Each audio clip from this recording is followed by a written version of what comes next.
नमस्कार साथियों, जय हिंद। अभी हम बात करेंगे बीपीएससी में जो शिक्षक बहाली की प्रक्रिया है और जांच के जो दायरे हैं वो कहां से कहां जा रहा है।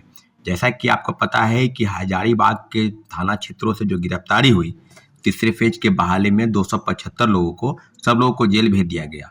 और आरोपी जो हैं विशाल चौरसिया और विजेंद्र गुप्ता, दोनों के बयान को आप मैचिंग कराएंगे तो इतना जरूर है, आपको कुछ देखने को मिल सकता है। आप समझ लीजिए कि जांच के दायरे में विजेंद्र गुप्ता ने जो बयान दिया, उस बयान को आप थोड़ा ठीक से समझेंगे तो यह पाएंगे कि विजेंद्र गुप्ता का प्लान, जो बयान था वो प्लांटेड था। उसको कहीं ना कहीं ये समझाया जा रहा था कि आपको यही बोलना है, तुमको यही समझाना है। और देखिए, प्रेस के सामने जो उसने जो कन्फेस किया, सब मामलों पर आप तहकीकात करेंगे तो इतना जरूर है कि सब मामलों पर उसने पूरा मामला विशाल चौरसिया पर लाकर थोप दिया। और पुलिस को उन्होंने कहा कि पुलिस अगर हमसे जांच पूछेगी तो हम बताएंगे कि इस मामले में किस मंत्री की संलिप्तता, किस कोचिंग इंस्टीट्यूट की संलिप्तता, या कौन कौन इसमें सरगना है। और उसने सब चीज पर कहा है। उसने ये भी कहा कि एग्रीकल्चर का पेपर जो 1 या 2 मार्च को हुआ है उसमें भी पेपर लीक था। 64वीं से लेकर 69वीं तक सिविल सेवा की जो परीक्षा बीपीएससी कंडक्ट कराती थी, सब मामलों पर क्वेश्चन पेपर जो है सिक्योर प्राइवेट कंपनी को छापने के लिए दिया गया ठेका, वो सब बीपीएससी के अधिकारियों और कर्मचारियों की मिलीभगत का परिणाम था। तो अब जो बातें ये हो रही है कि क्या बीपीएससी के पूर्व चेयरमैन अतुल प्रसाद की भूमिका को लेकर, या कर्मचारियों की भूमिका को लेकर, या जो मामले बिल्कुल आगे की तरफ बढ़ रहे हैं। आर्थिक अपराध इकाई ने कहा था कि होली में छुट्टी के दौरान ही हम सब जांच को आगे बढ़ाएंगे, जांच कहीं से भी रुकने वाला नहीं है। तो क्या कोलकाता गई कंपनी उस प्राइवेट लिमिटेड जो ठेका में जो प्रश्न पत्र छापता था, सिक्योर कंपनी प्राइवेट लिमिटेड, उससे पूछताछ हुई? क्योंकि वो ब्लैकलिस्टेड कंपनी थी और ब्लैकलिस्टेड कंपनी को ठेका दिया जाना कहीं ना कहीं हास्यास्पद लगता है। बिना बीपीएससी चेयरमैन की सहमति के संभव नहीं है। मैं बार बार बोल रहा हूं कि TRE 1 से लेकर TRE 2 तक जितने भी जांच है, जितने भी जांच का दायरा है, वो सप्लीमेंट्री रिजल्ट के नाम पर धोखा होना, उम्र नहीं बढ़ाया जाना, आपको भाषा की अर्हता के लिए जो क्वेश्चन पेपर है उसमें बदलाव लाना, पहले TRE 1 में शिक्षक बनने के लिए भाषा का जानकार होना, TRE 2 में जानकार नहीं होना, कई चीजें नियम के बीच में से खेल बदले गए, कई चीज के प्रावधान हटाए गए, लगातार ट्वीट हो रहा था। और ट्वीट भी ऐसा कि आप समझ नहीं पाइएगा, लगभग दार्शनिक की तरह ट्वीट हो रहा था। अब पूर्व चेयरमैन, आज उनको ट्वीट करने की जरूरत है कि क्या आपके रहते हुए TRE 1 से लेकर TRE 2 तक जो घपलेबाजी, जो सौदेबाजी हुआ, उसका जिम्मा कौन लेगा। अभी जिस प्रकार की बातें हो रही है, आर्थिक अपराध इकाई की जांच कहां पर चल रही है, क्या हो रहा है, क्योंकि कहीं ना कहीं इसमें बड़े लोगों की बिना भूमिका के इस तरह का खेल नहीं हो सकता है।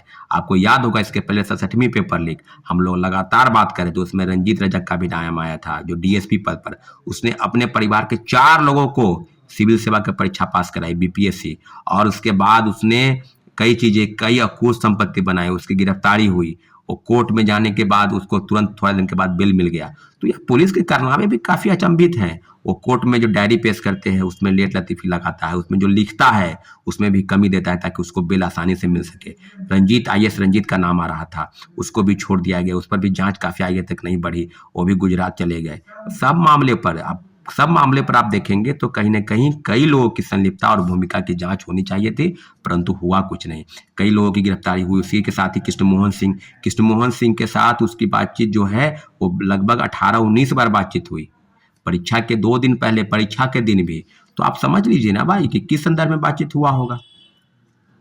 तो साथियों, अब जो बातें ये हैं कि हम लोग इंतजार करेंगे आर्थिक अपराध इकाई की रिपोर्ट का, कि आर्थिक अपराध इकाई क्या बीपीएससी के अधिकारियों और कर्मचारियों से पूछताछ की जाने की जरूरत नहीं थी, या अगर 67वीं पेपर लीक के जो मुख्य आरोपी थे, कभी पिंटू यादव का नाम आ रहा था, कभी IAS रंजीत का नाम आ रहा था, कभी रंजीत रजक का नाम आ रहा था, तो मुख्य सरगना कौन है और जांच का दायरा कहां तक बढ़ेगा, इस मामले में अभी तक उस बात की जो पुष्टि नहीं हो पाई, और मामले को मुझे लगता है कि रफा दफा कर दिया गया।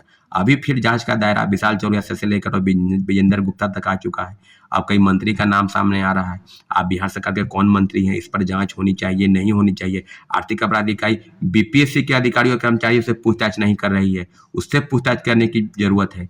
अगर कोलकाता गई है कंपनी तो उस कंपनी से क्या पूछताछ हुई, उसके मालिक को गिरफ्तारी हुई या नहीं हुई, अभी तक 2-3 दिन में इधर कोई विशेष रिपोर्ट नहीं आया है। तो आर्थिक अपराध इकाई को सारे बिंदुओं पर जांच करनी चाहिए, और जाहिर सी बात है जिस जांच के दायरे हैं उस जांच के दायरे में बीपीएससी के अधिकारियों और कर्मचारियों के बिना मिली भगत के ये मामला नहीं हो सकता है। इसलिए जितने भी हैं हम लोग 2-3 दिन तक इंतजार करेंगे, और जाहिर सी बात है जो भी होगा हम लोग बीपीएससी ऑफिस जरूर जाएंगे, बीपीएससी के अधिकारियों से मुलाकात करके ग्रीवांस जरूर सौंपेंगे कि बीपीएससी की जो भूमिका है, संलिप्तता है, उसमें आर्थिक अपराध इकाई इस एंगल से जांच करे और सप्लीमेंट्री रिजल्ट के नाम पर जो खेल हुआ TRE 1 से लेकर TRE 2 तक, वो सब लोग को पता है कि क्या क्या हुआ।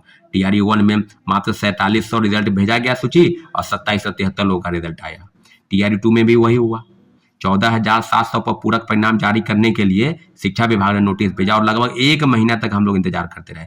कितने आंदोलन हुए, गर्दनी बाग से लेकर बीपीएससी ऑफिस, गांधी मैदान से लेकर शिक्षा विभाग, कहां कहां नहीं गया, कौन मंत्री विधायक के पास नहीं गया कि पूरक परिणाम जारी होने चाहिए। आज भी यह मामला है कि पूरक परिणाम पहले एनडीए की सरकार को जारी करना चाहिए। पहले महागठबंधन की सरकार इसमें लेट लतीफी की, मामला को रफा दफा करने का प्रयास किया और तीसरे फेज की बहाली जो अगस्त में निकलने वाली थी उसको मार्च महीने में ला दिए। तो अब लगातार आप देख रहे हैं कि दूध का दूध और पानी का पानी हो गया कि TRE 1 से लेकर TRE 2 तक जो बड़े पैमाने पर फर्जीवाड़ा हुआ। आर्थिक अपराध इकाई से विनम्र आग्रह है कि सारे जांच के बिंदु बीपीएससी के अंदर जाइए और बीपीएससी के पूर्व चेयरमैन अतुल प्रसाद की भूमिका की निश्चित रूप से जांच होनी चाहिए। कुछ पत्रकार बंधु हैं जो उनको क्रेडिट लेते थे, माला पहनाते थे। कुछ छात्र नेता की भी भूमिका है जो उनको शाबाशी देते थे कि अतुल प्रसाद जी सबसे ईमानदार और कर्तव्यनिष्ठ ऑफिसर है। तो सारी चीजें तो बिल्कुल सामने हो गई ना स्पष्ट रूप से। जाहिर सी बात है सब जांच होने दीजिए, निश्चित रूप से हम लोग आगे बढ़ेंगे और जाहिर सी बात है 2-3 दिन तक इंतजार करना है। उसके बाद हम लोग निश्चित रूप से बीपीएससी का घेराव करेंगे। जिस तरह की चीजें आर्थिक अपराध इकाई जांच नहीं करना चाहती है, हम लोग जांच करने पर विवश कर देंगे और दूध का दूध और पानी का पानी होकर रहेगा। अंतिम से आप विनम्र आग्रह करते हैं कि छात्र अभ्यर्थी की आवाज को बुलंद बनाइए, हमारा साथ दीजिए, हम आगे बढ़ेंगे निश्चित रूप से। साथियों, धन्यवाद। जय हिंद।